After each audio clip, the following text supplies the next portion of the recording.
السلام علیکم ورحمۃ اللہ وبرکاتہ۔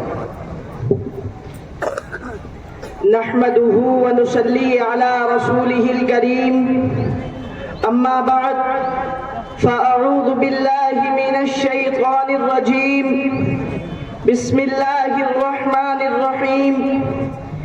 یا ایہا الناس اتقوا ربکم الذی خلقکم من نفس واحدہ وخلق منها زوجها وبث منهما رجالا كثيرا ونساء واتقوا الله الذي تساءلون به والأرحام إن الله كان عليكم رقيبا۔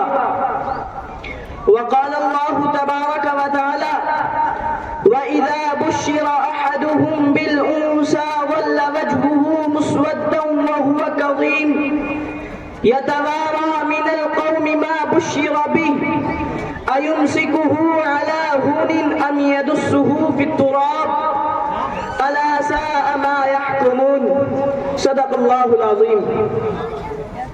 قابل صد احترام علماء کرام، معزز سامعین عظام اور امت مسلمہ کے غیور نوجوانوں، جناب محمد رسول اللہ صلی اللہ علیہ وسلم کے آنے سے پہلے پورے عالم انسانیت پر ضلالت و جہالت اور شرک و کفر کی سیاہ چادر لپٹی ہوئی تھی۔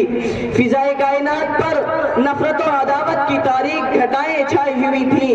ہر طرف عداوت و دشمنی کے شعلے بھڑک رہے تھے۔ ایک انسان کے لیے دوسرے انسان کی جان لے لینا سرے سے کوئی جرم نہیں رہ گیا تھا۔ بھائی چارگی اور اخوت و محبت کے سنہرے اور خوبصورت الفاظ و حروف معاشرے سے بالکل غائب ہو چکے تھے۔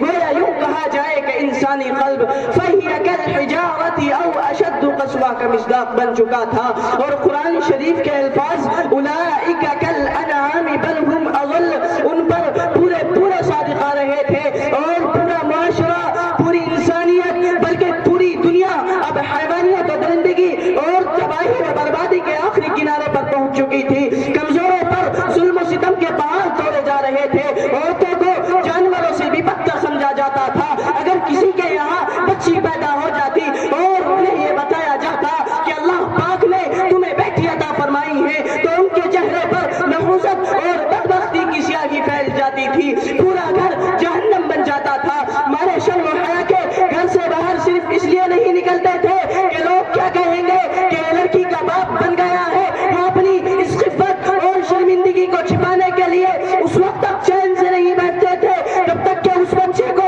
زندہ درگور یا قتل نہ کر دیتے تھے۔ بعض گھرانوں میں سنگ دلی کا یہ عالم تھا، جب لڑکی 5-6 سال کی عمر کو پہنچ جاتی تو سنگ دل باپ اس کو اچھے کپڑے پہنا کر خود بستی سے باہر لے کر جاتا، جہاں وہ پہلے سے ایک گہرا گھر کھود کر آتا تھا۔ اس گڑھے کے کنارے اس لڑکی کو کھڑا کر کے پیچھے سے دھکا دے کر گرا دیتا۔ وہ لڑکی چیختی چلاتی اور باپ سے مدد طلب کرتی، لیکن وہ ظالم باپ اوپر سے ڈلے مار مار کر مٹی ڈال کر اس کو دبا دیتا اور زمین کو ہموار کر کے چلا آتا۔ میرے دوستو، انہیں اس بات پر کوئی شرمندگی نہیں ہوتی تھی، بلکہ اس کو فخر سے بیان کرتے کہ ہم نے اپنی بیٹی کو قتل کر دیا ہے یا اسے زندہ زمین میں دفن کر دیا ہے۔ میرے نوجوان دوستو، پوری انسانیت کی تاریخ میں اس سے بڑھ کر صفاقی اور درندگی کیا ہو سکتی ہے کہ اپنے ہی بدن سے پیدا ہونے والی، اپنے ہی کوکھ سے جنم لینے والی رخت جگر کو برا سمجھا جائے، اسے معاشرے میں شرمندگی اور ندامت کا سبب سمجھا جائے، اور اس بات میں کوئی شرمندگی محسوس نہ کی جائے کہ اپنے ہی رخت جگر کو اپنے ہاتھوں سے گڑھا کھود کر اس کو زمین میں دبا دیا جائے۔ تعجب ہے میرے نوجوان دوستو، ذرا غور کرو کہ ایک درندہ صفت باپ جب اپنی ایک معصوم بچے کو اس طرح زندہ دفن کرتا رہا ہوگا تو اس وقت کیا درد و عالم ہوتا ہوگا، رنج و غم کا کس قدر دل جلانے والا سما ہوگا۔ کیا زمین و آسمان اس منظر کو دیکھ کر پھٹ نہ پڑے ہوں گے؟ کیا فرشتے اس منظر کو دیکھ کر نہ رو دیے ہوں گے؟ کیا دیگر حیوانوں کا اس منظر کو دیکھ کر رنج و غم سے ان کا دل نہ روتا رہا ہوگا، ان کے رونگٹے نہ کھڑے ہو گئے ہوں گے؟ آپ ذرا غور کریں، آپ تصور کریں کہ اسلام سے پہلے کس طرح سنگل باپ اپنی نور چشم کو اپنے ہاتھوں سے زندہ دفن کر دیتا تھا۔ ان کی صفاقی اور درندگی کا ایک حلقہ سا واقعہ بیان کرتا ہوں۔ ایک مرتبہ ایک صحابی رضی اللہ بچی کو لے کر روتے ہوئے تشریف لائے، کبھی اس بچی کو چومتے، کبھی حضور صلی اللہ علیہ وسلم کی طرف کو دیکھتے تو حضور صلی اللہ علیہ وسلم نے فرمایا خیریت تو ہے؟ کہنے لگے یا رسول اللہ صلی اللہ علیہ وسلم ایک واقعہ گزر چکا ہے، اے اللہ کے نبی جب آپ دنیا میں تشریف نہیں لائے تھے تو میں بیٹی کو اپنے لیے منحوس اور ذلیل سمجھتا تھا، میں بیٹی کو اپنے لیے بارے گرا اور بارے خاطر سمجھتا تھا، دیکھیے یہ میری بھتیجی ہے، خدا نے اب مجھے کوئی اولاد نہیں دی ہے، جب آپ نہیں آئے تھے تو میں بیٹی کے ساتھ ظلم کرتا تھا، جب آپ آئے ہیں تو آج بھتیجی بھی پیاری لگ رہی ہے، میرے پیارے حبیب آپ میرے ابا سے بھی زیادہ مجھ پر شفیق ہیں، میرے مصطفیٰ یہ سب آپ کی برکت ہے۔ بزرگوں نوجوان دوستوں وہ صحابی رضی اللہ عنہ اپنا واقعہ بیان کرتے ہیں، فرماتے ہیں کہ حضرت میری بیٹی کو میری بیوی نے 6 سال تک مجھ سے چھپایا ہوا تھا، ایک دن میں گھر میں بیٹھا ہوا تھا تو ایک بچی مجھے غور سے دیکھتے ہوئے آہستہ آہستہ میرے قریب آتی ہے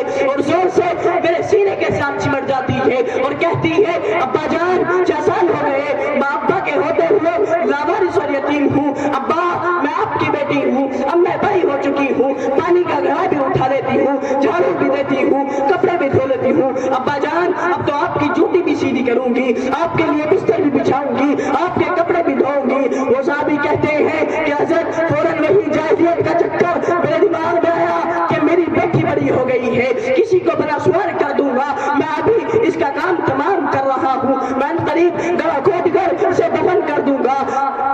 پھر حضرت کئی دن تک میں اس کو اپنے ساتھ کھانا کھلاتا رہا مگر دل میں وہی جاہلیت کی نفرت اور خیال تھا۔ ایک دن رسا اور پھوڑا لے کر جنگل کو چل دیا، بیٹی کہنے لگی ابو جان میں بھی آپ کے ساتھ چلتی ہوں تاکہ آپ لکڑیاں اکیلے نہ اٹھائیں، میں بھی آپ کے ساتھ لکڑیاں اٹھاؤں گی۔ بیٹی وفا میں ہے، باپ بے وفا میں ہے، بیٹی رضا میں ہے، باپ جفا میں ہے، بیٹی حیا میں ہے، باپ دغا میں ہے۔ کہنے لگے حضرت میں ایک جگہ پہنچا جہاں کوئی نہیں دیکھ رہا تھا، تو میں نے گڑھا کھودنا شروع کیا، جب میں گڑھا کھود رہا تھا تو مٹی کے گرد و غبار جو میرے چہرے اور بالوں پر پڑتے تو وہ لڑکی دوڑ کر آتی اور اپنا دوپٹہ اتار کر میرا چہرہ اور بالوں کو صاف کرنے لگتی اور رو رو کر کہتی ابا جان جو تکلیف اٹھا رہے ہو مجھے فاوڑا دیجئے، میں کھودتی ہوں، اسے یہ پتا نہیں کہ ظالم میرے لیے کھود رہا ہے۔ فرماتے ہیں حضرت جب دھوپ تیز ہو گئی تو لڑکی نے کہیں سے پتھر تلاش کیے اور ان پر کھڑی ہو کر اپنا دوپٹہ اتار کر سورج کی طرف کو کر دیا،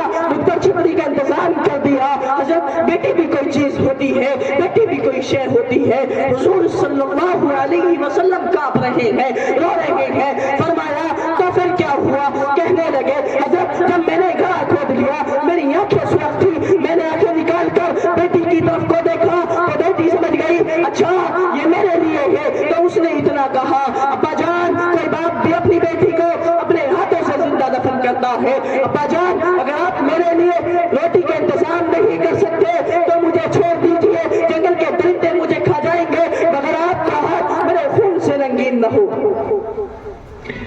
اور میں اپنی تقریر کو ہی ختم کرنا چاہتا ہوں۔ وَمَا عَلَيْنَا إِلَّا الْبَلَاغُ۔